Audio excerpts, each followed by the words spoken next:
चलें भाई, एक और सवाल करते हैं हम लोग। और ये भी एक इम्पॉर्टेंट सवाल है। जो इससे पहले हमने कंपोनेंडो डिविडेंडो पढ़ा था, वो और ये इनमें से कोई एक पेपर में लाजमी आएगा। मैं बार बार यही बता रहा हूँ आपको कि जो मैं सवाल करा रहा हूँ, मोस्ट प्रोबेबिलिटी कि यही आ जाए।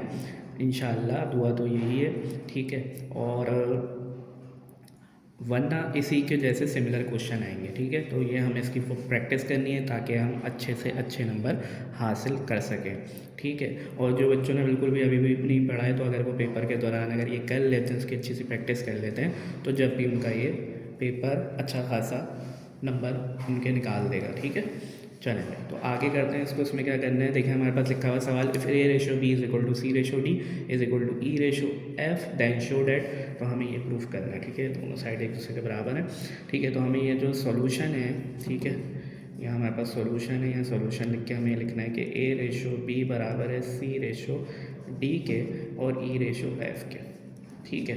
तो देखें, ये जो ए रेशो बी है ना, हम इसको ऐसे भी ले सकते हैं, ए अपॉन बी और सी अपॉन डी और ई अपॉन एफ। और इन सब को हम बराबर लेंगे के। तो उसका मतलब है ए अपॉन बी भी बराबर है के, सी अपॉन डी भी बराबर है के और ई अपॉन एफ भी बराबर है के।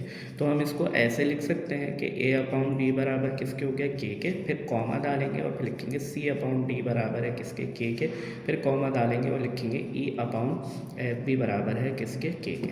शायद बात समझ में आ रही होगी। तो अब देखें हमें करना क्या है कि ये जो वैल्यू है ना, यहाँ इधर हमने ए सी और ई की वैल्यू निकाल ली है। तो ए बराबर किसके, ए बराबर है बी के, सी बराबर है डी के और ई बराबर है एफ के, ठीक है। ये हमने लिख लिया, ठीक है। अब ये जो सारी वैल्यू ना ए सी डी ई, ये सारी वैल्यू इसमें पुट करनी है हमें, ठीक है, सही है।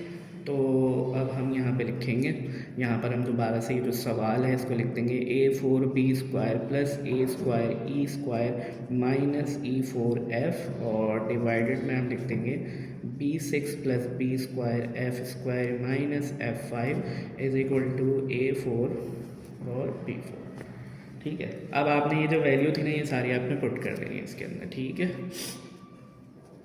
देखें, तो जहाँ जहाँ हमारे पास ए की वैल्यू, ये हमारे पास बी के ऊपर लिखा हुआ फोर लगा देंगे, बी स्क्वायर ऐसे ही आ जाएगा, ठीक है। उसके बाद है हमारे पास ए की वैल्यू बी के ऊपर स्क्वायर लगा देंगे क्योंकि ए के ऊपर स्क्वायर है। फिर हमारे पास है ई की वैल्यू है एफ के ऊपर भी लगा देंगे स्क्वायर।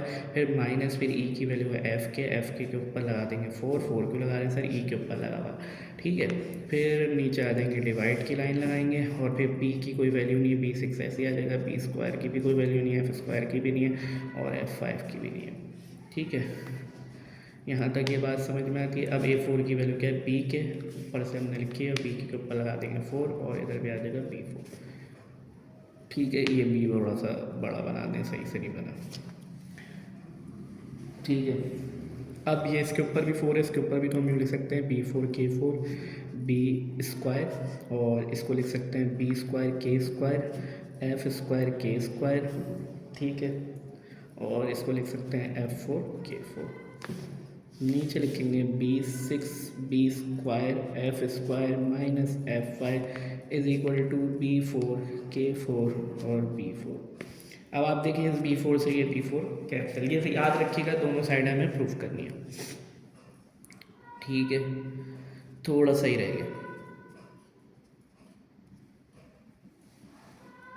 अब देखें यहाँ बी फोर बी स्क्वायर, ठीक है। आपको पता है ना एक्सपोनेंट पावर जो होती है वो अगर कोफिशिएंट सेम हो तो उनकी पावर जो है वेरिएबल सेम हो, उनकी पावर प्लस हो जाती है। तो इधर भी देख लें, इधर हमारे पास क्या आ रहा है के स्क्वायर तो के फोर हो जाएगा और इधर आ जाएगा बी स्क्वायर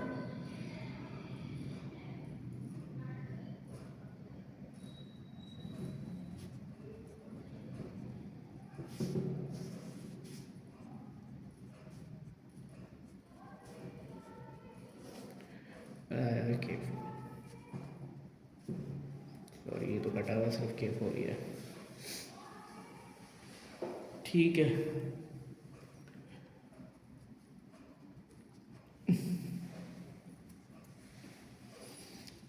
ठीक है भाई, तो पेज ख़त्म हो गया है। तो अब हम इधर आ जाते हैं, ये देखें भाई, ये हमने कर लिया यहाँ तक, ठीक है। अब इधर से आ जाते हैं ठीक है, तो इधर से देख लें आप इसमें कॉमन क्या आ रहा है, और करें K4 इधर भी, K4 इधर भी है। ठीक है, ये एफ है भाई, ये के बी स्क्वायर और एफ स्क्वायर है ये। ठीक है, एफ स्क्वायर है ये, एफ है। ठीक है, तो देखें K4 इधर, K4 इधर, K4 इधर, तो सब जगह K4 कॉमन आ रहा है, तो हम इधर K4 कॉमन ले लेते हैं। ठीक है, ये बहुत ऊपर हो गया है, तो एक काम करते हैं, नीचे से शुरू करते हैं, K4 ले लेते हैं। ठीक है, ये K4 आ गया हमारे पास।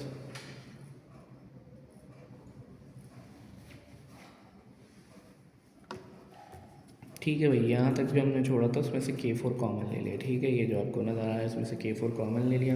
अब K4 कॉमन ले लेंगे तो अंदर बच जाएगा B6 plus B square F square minus. ठीक है, यहाँ एक गलती देख रहे हैं आप, यहाँ मैंने F नहीं लिखा, ये जो F चल रहा था, तो भाई ये F5, ये जो था ये F5 हो जाएगा, ये F5 हो जाएगा। सही है, ये गलती हुई है। ठीक है, F5, एफ़ नहीं लगाया था। ठीक है, तो ये गलती देख ली होगी आपने, मतलब यहाँ रहेगा F5 और नीचे हमारे पास क्या चल रहा है, B6 plus B square F square minus F5, और इधर चल रहा था भाई K4। ठीक है, अब ये देखें सिमिलर सेम आ रहे हैं, तो ये नीचे वाला ऊपर वाले से कैंसिल हो जाएगा, इधर बचेगा K4, इधर भी बच जाएगा K4। तो ये देखें, ये दोनों साइडें बराबर हो गई, तो हम यहाँ लिखेंगे left hand side is equal to right hand side, और यहाँ पर लिख देंगे हैंस प्रूफ्ड।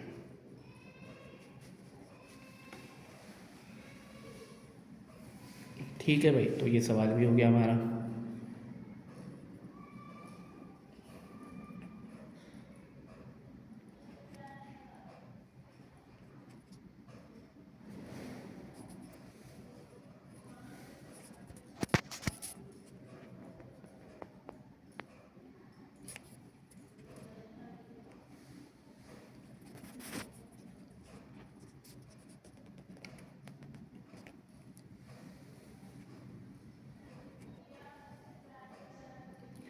अच्छा भाई, ये एक और इम्पॉर्टेंट सवाल है, शॉर्ट में आने के चांसेस हैं। ठीक है, क्रैमर्स रूल एक अच्छा सा क्वेश्चन है जो मुझे लगता है कि ये आ सकता है। ठीक है, तो आपने इसकी भी ज़रूर प्रैक्टिस करनी है। ठीक है, तो देखें किस तरीके का क्वेश्चन लिखा हुआ है, find the solution set by using Cramer's rule. ठीक है, और ये आपको एक्सरसाइज 19.2 में मिलेगा, मेरे पास बुक पड़ी हुई है, मैं आपको दिखाता हूँ कि बुक में कहाँ है ये क्वेश्चन। ठीक है, एक्सरसाइज 19.2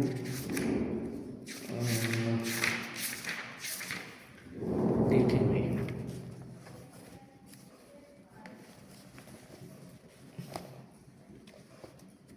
ये आपको नज़र आ रहा होगा, ये वाला क्वेश्चन मैं करा रहा हूँ। ठीक है, लिखा हुआ find the matrix inversion method and Cramer's rule. Inversion method थोड़ी देर में पढ़ते हैं, अभी हम पढ़ रहे हैं क्रैमर्स रूल, और उसका हम ये वाला सवाल कर रहे हैं। ठीक है, तो मैं एक करवा रहा हूँ कि ये दूसरा भी आ सकता है, लेकिन जो ये पहला करा रहा हूँ कि आप करेंगे तो सेम एज वेल दूसरा भी वैसा ही होगा। ठीक है, एक्सरसाइज 19.2 का पेज नंबर भी आप दे सकते हैं, पेज नंबर है इसका 8080। ठीक है, अब मैं हटा देता हूँ, इसका काम हो गया। अब जो हमारा क्वेश्चन है वो हम आ जाते हैं, उसको शुरू करते हैं। ठीक है, तो देखिए ये हमारे पास पहले तो इक्वेशन फॉर्म में दिया हुआ है, ये पॉलिनॉमियल इक्वेशन होती है हमारे पास, तो इसको हमने पहले चेंज करना होता है। तो यहाँ हमने लिखना है सॉल्यूशन, और जैसी इक्वेशन है पहले हम लिख देंगे 2x minus 3y is equal to 14, और यहाँ लिखेंगे minus 4x plus Y is equal to 18। याद रखिएगा पेपर में भी जब आप करें तो पहले क्वेश्चन ज़रूर उतारना है आपने। ठीक है, और यहाँ हमने इसको सॉल्व करना है। ठीक है, तो पहले हम यहाँ पे लिखेंगे कि भाई इसको अगर हमें सॉल्व करना है तो पहले हमें इसको चेंज करना पड़ेगा मैट्रिक सिस्टम में। ठीक है, if we find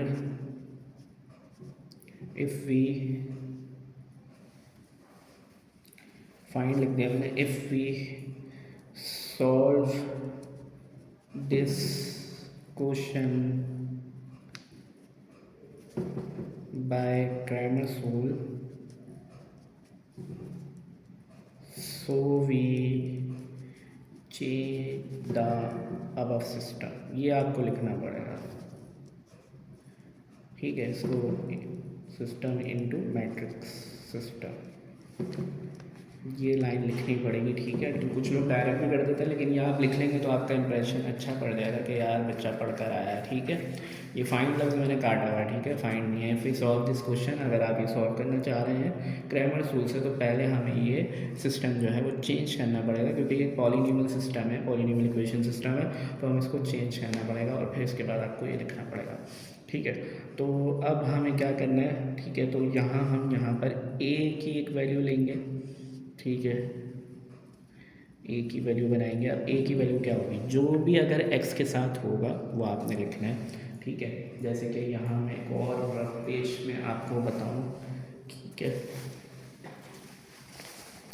for example है कि देखिए यहाँ पे मैंने लिखा हूँ एक्स के साथ लिखा हुआ 2, तो मैं पहले यहाँ पे 2 लिख लूँ, -4 लिख लूँ, इधर 3 लिख लूँ, और वाई के साथ कुछ भी नहीं है तो यहाँ पर जैसे कि आप समझेंगे, अगर मेरे पास लिखा हुआ है 3x + y और इधर लिखा हुआ है -4x + 2।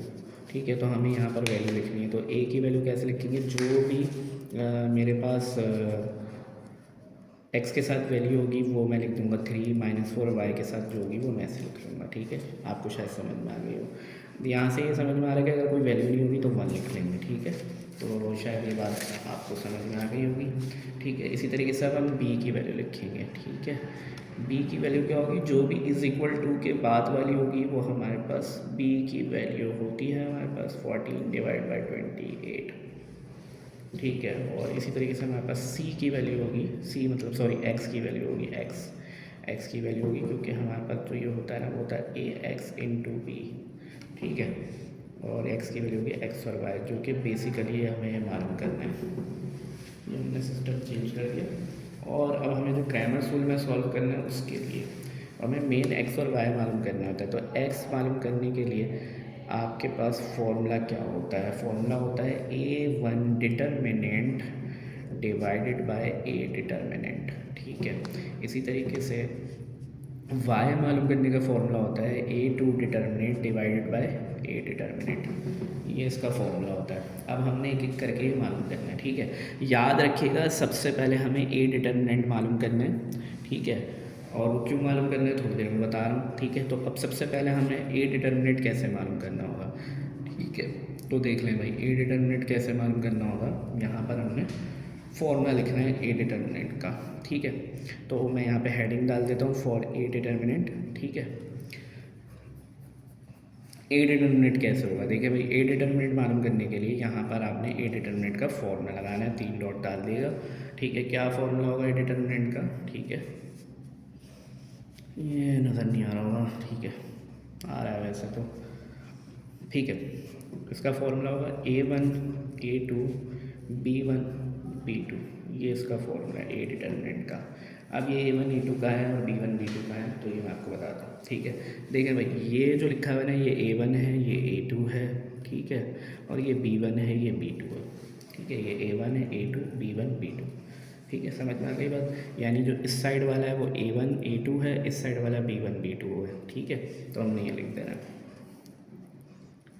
A1 की वैल्यू में बस 2 -4 3 और 1। ठीक है, अब आपने क्या करना है, डिटर्मिनेंट बड़ा आसान सा होता है, बड़ा आसान सा, आराम से आप निकाल सकते हैं इसको। कैसे निकालना है, क्रॉस में मल्टीप्लिकेशन करना है, क्रॉस में। ठीक है, क्रॉस में कैसे होगा मल्टीप्लिकेशन, 2 को 1 से कर दें, 2 1 का क्या हो जाएगा 2। ठीक है, बीच में एक माइनस का साइन आएगा और एक और माइनस है, तो ये माइनस ब्रैकेट में 3 4 हो जाएगा 12।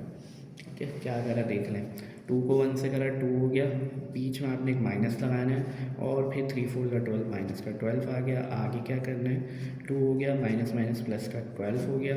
ठीक है, और हमारे पास हो गया ए डिटर्मिनेंट की वैल्यू आ गई 2 12 14।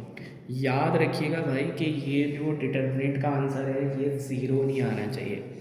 ठीक है, अगर ज़ीरो आ गया ना तो मसला हो जाएगा। ठीक है, ज़ीरो आ गया मसला मतलब ये आसान हो जाएगा सवाल, ये आगे एग्जिस्ट नहीं करेगा। अब क्यों नहीं करेगा, वो बड़ी लंबी कहानी होगी, अभी हम सॉल्व कर रहे हैं, उसके लिए आपको पूरी मैट्रिक्स दोबारा सही से पढ़नी पड़ेगी। ठीक है, अभी मैं नहीं बता सकता क्योंकि अभी बहुत काम करना है। ठीक है, तो इसलिए अभी हमारे पास बहुत सारे सवाल हैं, अभी तो हम सिर्फ चैप्टर 20 पे पहुँचे हैं और बहुत सारे सवाल हैं जो हमें करने हैं पास होने के लिए भी और नंबर अच्छे लाने के लिए भी। ठीक है, इंशाल्लाह इंशाल्लाह इंशाल्लाह बहुत अच्छे नंबर आएंगे और इंशाल्लाह मेरी दुआएं यही हैं कि भाई जो मैं सवाल आपको करा रहा हूँ और यही पेपर में आए। ठीक है, इंशाल्लाह। ठीक है, तो डिटर्मिनेंट निकाल लिया। बस याद रखिएगा कि ये जो है हमारा क्या नहीं आना चाहिए, ज़ीरो नहीं आना चाहिए। अगर ज़ीरो आ जाएगा तो ये सवाल आगे नहीं होगा। और आप ये पूछेंगे अगर सर सवाल ज़ीरो आ गया तो क्या करना है, तो अगर सवाल ज़ीरो आ जाएगा तो आपने यहीं छोड़ देना है सवाल, ये आप सॉल्व नहीं हो सकता आगे। तो हम यहाँ पे लिख देंगे we can't solve because determinant is zero. ठीक है, ये आगे सॉल्व नहीं हो सकता। ठीक है, क्योंकि इसका जो डिटर्मिनेंट है वो ज़ीरो आ जाएगा। ठीक है, बस ये इंग्लिश में आपने एक लाइन लिख देनी, वैसे बहुत कम हो के ज़ीरो आए।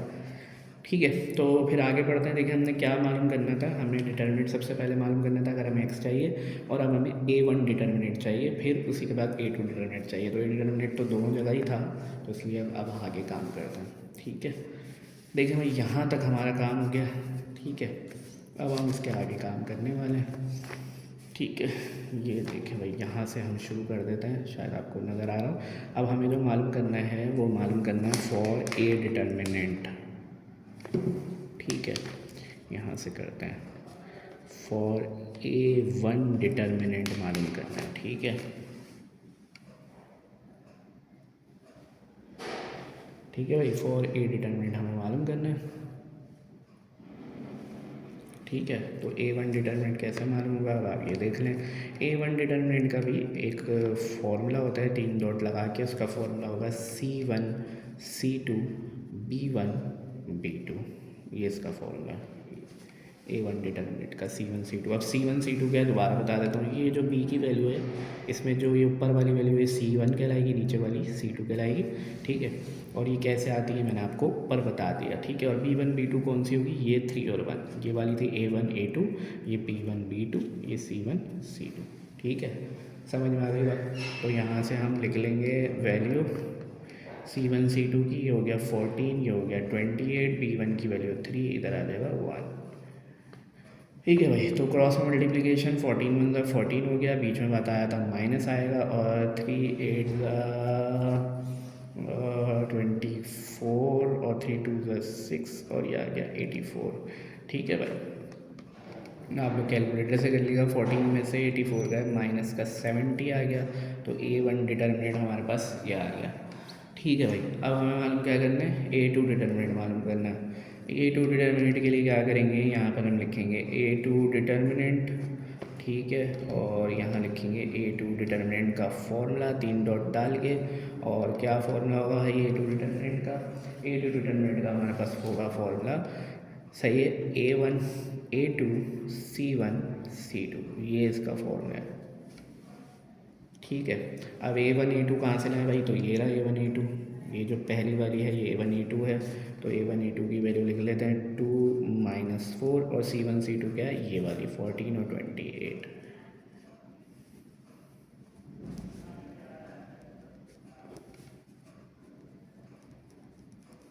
ठीक है, तो 228 का कितना होता है भाई, 56 होता है, और ये हो गया आपके 14 4 दा अच्छा बीच में माइनस आता है, और ये एक और वैल्यू माइनस में आ जाएंगी। 14 4 दा हमने करना है, 4 4 दा 16 होता है, 4 1 दा 4, और 4 4 दा 16 होता है, 4 1 दा 4 56।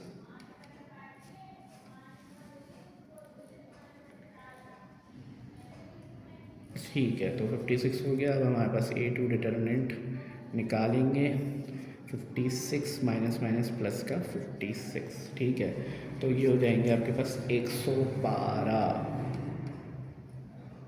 ठीक है, 6 6 12, ठीक है भाई, 6 6 होगा 12, 5 5 10 और 11, ये होगा 112।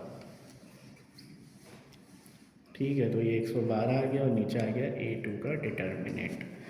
ठीक है भाई, ये चीज़ हो गई हमारे पास। ठीक है, इधर हमारे पास जगह है तो हम इसको आगे कर लेते हैं। आप अगला पेज इस्तेमाल कर लेगा, मेरे पास इधर जगह है। अब देखिए मेरे पास A1 A2 डिटर्मिनेंट आ गया, जो मेन फॉर्मूला है एक्स और वाई वाला वो आप लगा लेंगे यहाँ पर। ठीक है, यहाँ लिखेंगे एक्स बराबर किसके, A1 डिटर्मिनेंट डिवाइडेड बाई ए के। ठीक है, डिटर्मिनेंट के सिंबल ज़रूर लगाइएगा ऐसे। ठीक है। फिर इसी तरीके से y बराबर किसके, a2 determinant divided by a determinant के। ठीक है भाई, अब आपने यहाँ पर बस कुछ भी नहीं करना है, वैल्यू लिख देनी है। ठीक है, x की a1 डिटर्मिनेंट क्या आया था हमारे पास, ये पीछे अगर मैं आपको दिखाऊँ तो a1 डिटर्मिनेंट आया था हमारे पास 14। ठीक है, तो यहाँ लिख देता है 14, सॉरी a1 डिटर्मिनेंट ये था हमारे पास, गलती हो गई भाई, -70, और a डिटर्मिनेंट था हमारे पास 14, तो यहाँ हमने लिखना है 14, और a2 डिटर्मिनेंट था मेरे पास, a2 डिटर्मिनेंट हमने निकाला था यहाँ पर 112, लिखेंगे 112, और a डिटर्मिनेंट था मेरे पास 14। ठीक है भाई, तो ये आ रहा है हमारे पास -5 डिवाइड करेंगे, और ये हमारे पास आ रहा है 8। इसको आपने सॉल्यूशन सेट में लिखना है, solution set is equal to -5 और 8, ये हमारा आंसर है।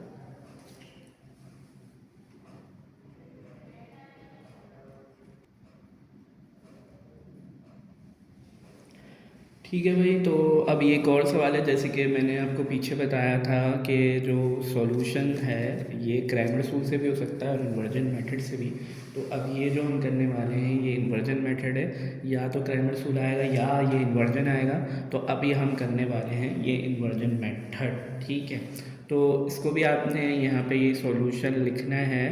ठीक है, और जैसे सवाल है वैसे ही लिखना है पहले। ठीक है भाई,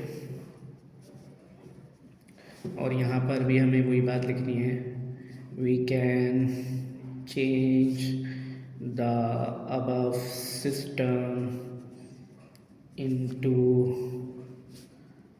मैट्रिक्स फॉर्म। ठीक है, ax इंटू बी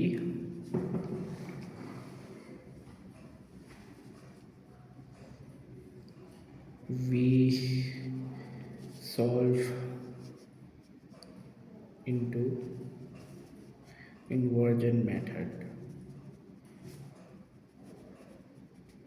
ठीक है, इन्वर्जन मेथड के लिए तो हमारे पास है a की वैल्यू 2 -4 3 और 1, इसी तरीके से b की वैल्यू 14 और 28, और फिर x की वैल्यू x और y। ठीक है भाई, इन्वर्जन मेथड के लिए करना क्या होता है कि इन्वर्जन मेथड के लिए ये आपका फॉर्मूला होता है। इन्वर्जन मेथड का क्या फॉर्मूला होता है कि ये अगर हमें x मालूम करना है तो फॉर्मूला होता है x is equal to a inverse into B, ये इसका फॉर्मूला होता है।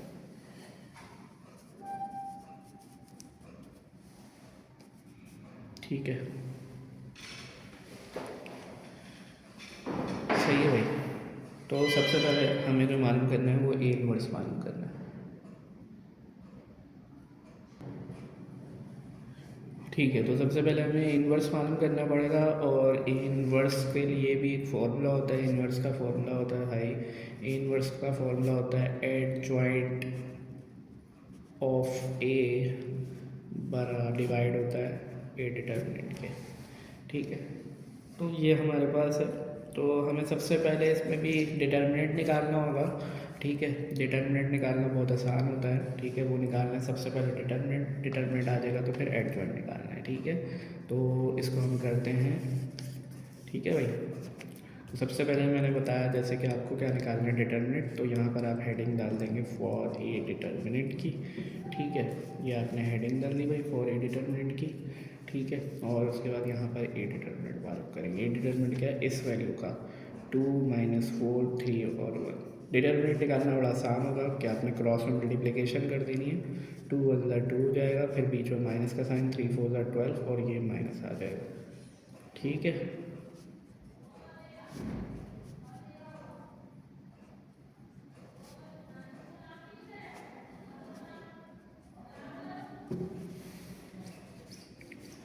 ठीक है भाई, तो ये हो गया हमारे पास डिटर्मिनेंट 40। यहाँ तक हमारा हो गया है क्लियर। ठीक है। अब हम मैंने जैसे कि मैंने आपको बताया था डिटरमिनेंट निकाल लिया। इसमें भी याद रखिएगा डिटरमिनेंट जो है वो ज़ीरो नहीं आना चाहिए। ज़ीरो नहीं आएगा तो ये आगे सॉल्व नहीं होगा, हमारे लिए आसानी हो जाएगी। तो बस आपने लिख देना है we can't solve because determinant is zero. ठीक है, तो या डिटरमिनेंट सिंगुलर, सिंगुलर भी लिख सकते हैं। सिंगुलर मतलब जब आपका डिटरमिनेंट ज़ीरो आ जाए तो उसका मतलब आप सिंगुलर लिख सकते हैं। अब इससे आगे क्या करेंगे, इससे आगे हम यहाँ करेंगे इस तरफ। ठीक है, ये मैं आपको बता देता हूँ कि आज तक हमने ये करा हुआ है। ठीक है, तो काम करता हूँ, ये इसको इधर कर देते हैं। सही है भाई, ये आपको नज़र आ रहा होगा। और इसका काम हम इधर कर लेते हैं।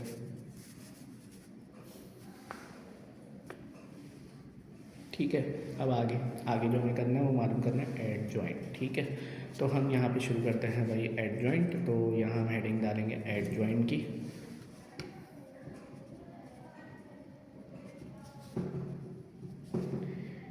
एड जॉइंट ए की हेडिंग डालनी है। अब एड जॉइंट ए कैसे निकलेगा, देखिए बड़ा आसान है एड जॉइंट ए।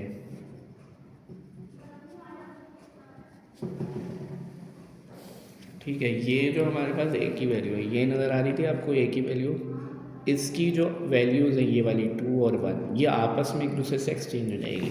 यानी 1 की जगह 2 ले लेगा और 2 की जगह 1। शायद आपको समझ में आ गई ये बात। और ये जो वैल्यू थी ना 3 और 4 ये आपस में चेंज नहीं होंगी, ये अपनी जगह ही रहेंगी, लेकिन इनके साइन चेंज हो जाएंगे। देखें 3 के साथ यहाँ कौन सा साइन था, प्लस, ये माइनस हो जाएगा। और 4 के साथ यहाँ माइनस का साइन था, किसका हो जाएगा, प्लस का हो जाएगा। ये हमारा निकल गया एड जॉइंट। सिंपल सा, मेरे ख्याल से समझ में आ गया होगा। ठीक है, बस सिंपल याद रखिएगा ये जो इस तरह के इसको डायगोनल कहते हैं। ये जो डायगोनल है 2 और 1 ये आपस में एक दूसरे से चेंज हो जाएंगे, और 3 और जो 4 है वो इनके साइन चेंज हो जाएंगे। ठीक है भाई, बात समझ में आती है इतनी, बिल्कुल समझ में आती होगी। ठीक है, अब देखें हमारे पास जो फॉर्मूले में चाहिए था इन्वर्स निकालने के लिए एड जॉइंट और डिटरमिनेंट दोनों ही मौजूद हो गए, आ गए। अब हम यहाँ पर ए इन्वर्स मालूम कर सकते हैं। अब आप हेडिंग डाल देंगे यहाँ पर फॉर ए इन्वर्स। फॉर्मूला आप एक दफ़ा लिख चुके हैं तो इसलिए दोबारा नहीं लिखिएगा। ए इन्वर्स का फॉर्मूला क्या था हमारे पास, ये था। तो पहले एड जॉइंट की वैल्यू 1 4 -3 और 2 ये हमने लिख ली, ये आ गया ऐसे। फिर इस पर डिवाइड की लाइन आ रही है, देखें ये रहा फॉर्मूला। और फिर डिटरमिनेंट कितना था 14 ये लिख देंगे। यानी 14 जो है वो सबके साथ नीचे आ जाएगा। 1 के नीचे भी 14 आ जाएगा, -3 के नीचे भी 14 आ जाएगा, 4 के नीचे भी 14 आ जाएगा। ठीक है भाई, अब अगर कुछ कट रहा हो तो काट दें। देखें भाई 1 और 14 तो कट नहीं सकते, 3 और 14 नहीं, ये कट रहा है 2 2 ज़ा 2 7 ज़ा 2 1 ज़ा और 2 7 ज़ा। ठीक है, ये 1 है, काट दिया भाई। अब हमारे पास जो ए इनवर्स की जो वैल्यू आई है वो आई है हमारे पास A1 1/14, 3/14, 2/7 और 1/7। ठीक है, ये थोड़ा सा बड़ी बड़ा हो गया। ठीक है, तो ये हमारे पास ए इनवर्स जो चल रहा था वो यहाँ तक हो गया। ठीक है, और अब इससे आगे क्या करना है। ठीक है, यहाँ तक हो गया था भाई। अब इससे आगे हम पेज ले लेते हैं, यहाँ तक हुआ है देख लें भाई। ये चल रहा है हमारा यहाँ तक ये। ठीक है, इस पेज पर हटा देता हूँ भाई, थोड़ी देर में आपको दिखाता हूँ। यहाँ तक हो गया। ठीक है, अब इसमें देखें यहाँ हमने क्या काम करना था। हमारा जो मेन था ना सवाल, ये फॉर्मूला वो ये था, ये नज़र आ रहा है आपको, ये फॉर्मूला था। इसमें हमें ए इनवर्स चाहिए था, और जो ए इनवर्स है उसको बी से, ये जो बी है ना इससे मल्टीप्लाई करना है, तो ए इनवर्स आ गया। अब हमारे पास जो मेन इन्वर्जन है ना वो हमें करना है, तो इनवर्स आ गया ही हमारे पास, इसको मल्टीप्लाई करना है। तो अब हम यहाँ से शुरू करते हैं काम अपना। ठीक है भाई,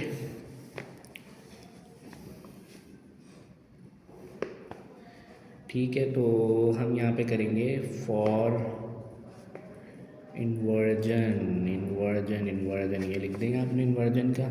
और अब यहाँ पे आपने इसका फॉर्मूला लिखना है x = a inverse into b।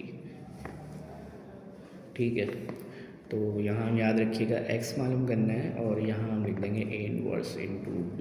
तो पहले हम a इन्वर्स की वैल्यू लिख लेते हैं भाई। a इन्वर्स की वैल्यू क्या थी, ये थी हमारे पास 1/14। ठीक है, 1/14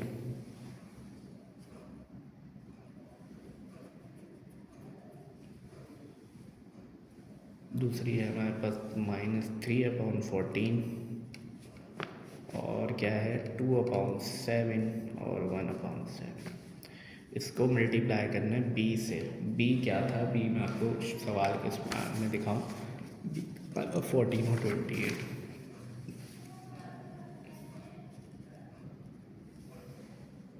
ये लाइन नहीं डलेगी, गलती से डाल दी भाई, नहीं डालना, ये डली भी नहीं है, ये देख लें 14 और 28 लाइन नहीं है। अब क्या करना है देखिए भाई, मल्टीप्लाई करते हैं। मल्टीप्लाई करने का तरीका देख लें।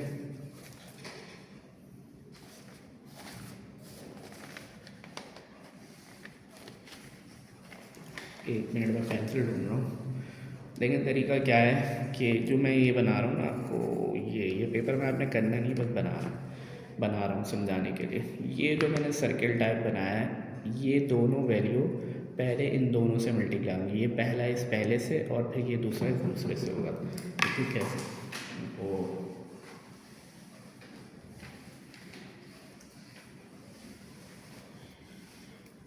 ठीक है भाई, कैसे करना है यहाँ पर लिख लेता हूँ।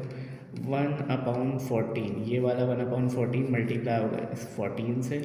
ठीक है, फिर जैसे देखें 1/14, जैसे मैंने आपको बताया ये सर्कल वाली वैल्यू, ये पहला वाला उस वाले पहले से होगा, दूसरे वाले ब्रैकेट से। तो 1/14 14 से हो गया। अब दूसरे नंबर को यानी 3/14 को जब 28 से करने लगेंगे तो बीच में लगाएंगे आप प्लस का साइन। ठीक है, प्लस लगा रहे हैं इधर। ठीक है, और फिर -3/14 को मल्टीप्लाई करना है 28 से। अब आपको देख रहे हैं दो साइन एक साथ नहीं रह सकते, तो इसलिए ब्रैकेट लगा रहे हैं। ठीक है, अब इसी तरीके से ये जो आप देख रहे हैं, ये दूसरा, इस दूसरे को भी ऐसे ही मल्टीप्लाई करना है। ठीक है, तो देखें 2/7 जो है वो मल्टीप्लाई होगा किससे, 14 से। फिर प्लस का साइन 1/7 मल्टीप्लाई होगा 28 से। ठीक है, इधर ब्रैकेट लगाने। ठीक है, बस ये वाला मैट्रिसेस का ब्रैकेट लगेगा। और ये जो हमारा चल रहा है ना, ये 1 2 भी, ये तो ऐसे ही चलेगा।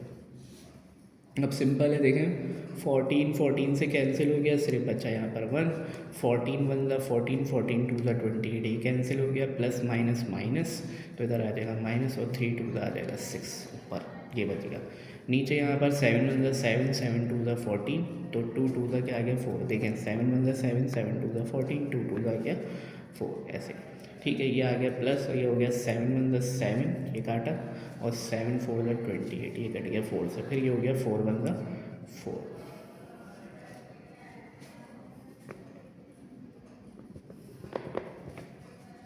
1 में से 6 गया, अगर -5, 4 और 4 कितना होगा 8।